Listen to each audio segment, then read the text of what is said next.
Hola, bertemu kembali dengan saya Bung Ropan untuk membahas topik Nations League ya. Di 4 grup teratas yang ada di Eropa sudah dibagi oleh UEFA, dan tengah pekan kemarin semua tim yang bertanding di 4 grup ini sudah menyelesaikannya. Dan sampai dengan pertandingan keempat di Nations League ini ada beberapa tim yang sudah out dan juga pertarungan sengit yang terjadi di 4 grup untuk memperebutkan hanya 1 jatah. Jadi ketentuan syaratnya setiap grup akan diwakili oleh hanya juara grup untuk bisa melaju ke babak semifinal, yang nantinya kita belum tahu UEFA akan menunjuk negara mana untuk ke depan nanti. Tahun depan ada 3 negara yang sudah mencalonkan diri. Pertama adalah Polandia, kedua Italia, dan ketiga Belanda. Dan uniknya ketiga calon tuan rumah ini semua berada di grup 1, berkumpul di grup 1 dalam persaingan untuk memperebutkan 1 jatah ya. Bagaimana di grup 1 ini akan bertarung Bosnia Herzegovina juga yang ada di sana, dan kita bisa melihat siapa nantinya yang akan lolos dari grup 1 ini, karena sampai dengan di pertandingan keempat Polandia di luar dugaan menyodok sampai ke urutan atas, kemudian melewati Italia dan Belanda yang ada di urutan kedua. Jadi ini yang membuat persaingan di grup 1 begitu sengit ya untuk memperebutkan 1 jatah, karena Polandia ini sulit untuk bisa diduga bahwa mereka akhirnya ada di atas, mungkin karena mereka termotivasi dengan tuan rumah.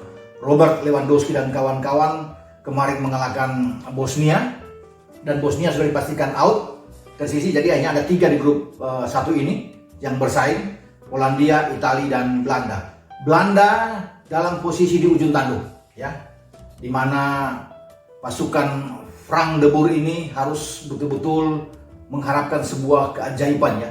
2 pertandingan mereka terakhir, termasuk mereka harus ke Polandia, karena pertandingan pertama Belanda menang 1-0 lawan Polandia, tapi mereka harus bersiap-siap. Oke lah, mereka bisa menang ketika menjamu Bosnia ya, karena suatu kesalahan besar dilakukan oleh tim oranye ini ketika mereka ditahan imbang oleh Bosnia dan hanya mendapat 1 poin. Kalau mereka menang melawan Bosnia, posisi mereka untuk lolos itu sangat terbuka dengan draw lawan Bosnia, dan kemarin juga mereka draw lawan Italia, sehingga posisi mereka memang betul-betul di ujung tanduk ya untuk bisa lolos, karena peluangnya ada di Polandia saat ini dan juga ada di Italia.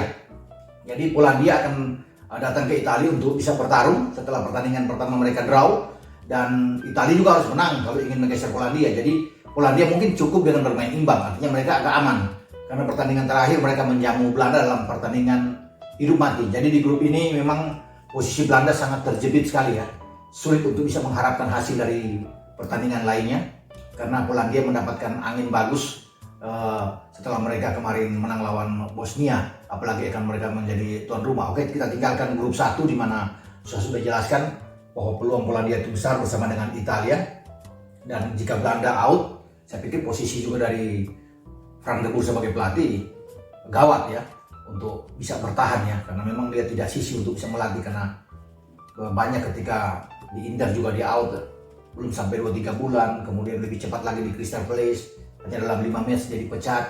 Jadi memang kasihan juga nih Frank de Boer, nasibnya ini yang kita sulit untuk bisa digambarkan ya. Kalau dia bermain bersama, dia melatih dengan tim Belanda ya, kemudian di Euro depan juga agak sangat berat.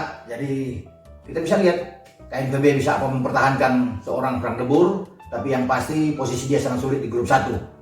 Nah, di grup 2 juga ini rame. Belgia menyodok, kemarin sebelumnya Belgia kalah dari England atau Inggris 2-1 di Wembley, tapi kemarin mereka bisa menang ya, mereka bisa menang, membuka peluang mereka untuk lolos. Mereka ada di atas. Kemudian Inggris di luar dugaan mereka kalah dari Denmark. Ini yang membuat saya pikir posisi Inggris berat sekali ya, di ujung tanduk juga. Mestinya mereka menang ya. Memang dalam pertandingan pertama melawan Denmark mereka bermain imbang ya, bermain imbang. Tapi ketika mereka menerima Denmark di kandang, ini harga mati 3 poin. Kalau mereka dapat 3 poin, mereka akan aman. Artinya posisi Belgia yang berada di ujung tanduk ya. Satu tim lagi Islandia tidak ada punya peluang lagi di grup untuk bisa lolos. Jadi hanya ada 3 tim ini yang di grup 2 yang akan bersaing. Denmark bahkan menyodok, posisi Inggris ada di ketiga sekarang dengan kalah kemarin ya. Dengan ada 2 kartu merah. Ya, bagaimana Harry Maguire babak pertama diusir setelah mendapat 2 kartu kuning. Kemudian di menit-menit akhir di masa injury time ada Reece James yang keluar juga diusir oleh wasit yang ada 2 pemain Inggris. Sangat disayangkan bahwa mereka harus hilang 3 poin saat bermain di kandang untuk menjamu Denmark, dan Denmark bisa memanfaatkan lewat penalti Christian Eriksen saat itu untuk 1-0, dan mereka sekarang ada di posisi kedua menyodok Inggris. Dan saya pikir ini perjuangan berat buat Gareth Southgate bersama dengan Three Lions. Apakah mereka bisa mampu untuk keluar dari grup 2 ini kalau melihat bahwa selisih poin mereka ada terpaut 2 dengan Belgia yang mendapat angin bagus Belgia ya. Karena saya pikir pertandingan terakhir Inggris akan berat ketika mereka akan datang ke Belgia. Pertandingan sebelum terakhir saya pikir Inggris akan ke Belgia dulu, dan Belgia hanya butuh imbang untuk menahan Inggris, maka posisi Inggris akan berat sekali karena mereka juga akan menjadi tuan rumah menghadapi Denmark. Dan saya pikir mereka akan aman. Romelu Lukaku dan kawan-kawan akan aman untuk melenggang mendapat 1 tiket dari grup 2. Dan di grup 3 ini yang ramai. Portugal dan Prancis sama-sama mengantongi 10 poin. Portugal leading dengan selisih poin saja, dengan selisih gol. Ya, Cristiano Ronaldo unggul dengan selisih gol. Ini akan sangat ramai. Akan ditentukan saya pikir dalam pertandingan terakhir ketika kedua tim bertemu di Portugal. Portugal diuntungkan ketika kemarin bermain imbang 0-0 bersama dengan Prancis. Prancis gagal memanfaatkan pertandingan kandang. Kalau Prancis bisa menang dalam pertandingan kandang kemarin dengan 3 poin, mereka akan aman. Mereka menuju di pasukan Didier Deschamps ini menuju ke Portugal dengan harapan mereka hanya menahan imbang untuk bisa lolos. Tapi dengan hasil ini semua akan ditentukan dalam pertandingan nanti terakhir. Katakan mereka poinnya akan sama terus, dan Portugal akan lolos, saya pikir akan lolos dengan selisih gol ketika mereka bermain imbang juga dalam pertandingan terakhir menghadapi Prancis. Masih ramai ini pertarungan antara juara Eropa 2016 yang diraih oleh Portugal dan juara dunia 2018 yang diraih oleh Prancis di Rusia kemarin. Jadi pertarungan sengit akan terjadi di sini ya. Jadi di grup 3 ini hanya akan ada 2 ya. Kroasia sudah out lah, saya katakan sih tidak mungkin juga untuk bisa lolos ya. Swedia juga sudah out, tidak bisa lolos di sini. Jadi hanya ada 2 ini yang akan menentukan untuk maju ke semifinal, meraih 1 tiket. Nah, grup 4 sekarang. Grup 4 Jerman salah saya pikir ya. Setelah mereka menang lawan Ukraina, mereka seharusnya bisa menang ketika menjamu Swiss. Ya. Tapi mereka hanya bermain 3-3 hampir kalah, ketinggalan 2-0 dulu. Jadi ini memang betul-betul pukulan berat buat Jerman ya. Tim yang pernah juara dunia 4 kali, pernah runner up 4 kali, tapi kemudian mereka menukik prestasi di bawah Joachim Löw, dan mereka gagal memanfaatkan melawan. Kalau mereka menang lawan Swiss dengan 3 poin, mereka akan memimpin klasemen. Karena dalam saat bersamaan Spanyol di luar dugaan juga kalah melawan Ukraina dengan 1-0. Dan agak unik ya, Ukraina itu Shevchenko ini pelatih Ukraina memainkan tim yang sama ya, starting 11 mereka ketika mereka dikalahkan oleh Jerman 2-1. Tapi kemudian mereka mampu mengalahkan Spanyol dengan 1-0. Tetapi Jerman dengan perubahan skema permainan yang dilakukan oleh Löw berubah menghadapi Swiss. Tidak seperti tim yang ketika mereka menang 2-1 di winning team lawan Ukraina, dirubah sama Yogi ya dalam pertandingan melawan Swiss. Dan memang berantakan saya pikir, terutama di babak pertama bagaimana mereka berantakan dengan ketinggalan 2 gol. Jadi dengan pola yang berubah-ubah dari Yogi ini yang agak sulit bagi mereka untuk bisa lolos, dan Jerman berada dalam posisi yang berat ya. Karena kalau mereka bisa menang kemarin itu agak enak buat mereka. Karena mereka akan menjamu Ukraina ya. Ukraina akan datang ke mereka dan pasti 3 poin mereka akan menang lawan Ukraina 3 poin. Dengan berharap Swiss mampu menahan Spanyol. Kalau Swiss mampu menahan Spanyol, Jerman menang, Jerman mungkin akan melenggang dengan bagus menuju ke babak semifinal. Tapi kalau Spanyol menang, ini akan ramai bagi di grup 4 ya. Pertarungan ini akan ramai karena Jerman harus ke Spanyol dalam pertandingan terakhir untuk mengadu nasib di sana. Ya, Jerman harus menang melawan Spanyol. Kalau Spanyol menang lawan Swiss, Jerman harus menang lawan Spanyol. Dengan catatan Jerman menang lawan Ukraina. Jadi memang posisi Jerman sangat rawan sekali dan agak sulit ya.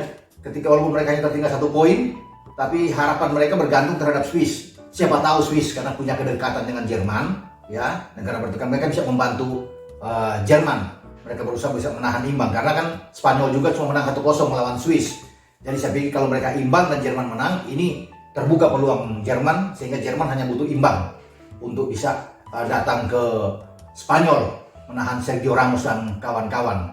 Jadi kita akan tunggu kira-kira siapa yang akan bisa lolos dari semua tim yang ada di sini. Jadi ada 16 tim ya. Saya pikir yang akan bertarung untuk memperebutkan jatah lolos dan hanya ada 1 setiap tim. Ya, saya bisa mengatakan bahwa Polandia dan Italia di grup 1, kemudian Belgia saya kira calon kuat dari grup 2, dan di grup 3 ada Portugal dan Prancis. Sementara di grup 4 ini masih ramai walaupun Spanyol calon kuat.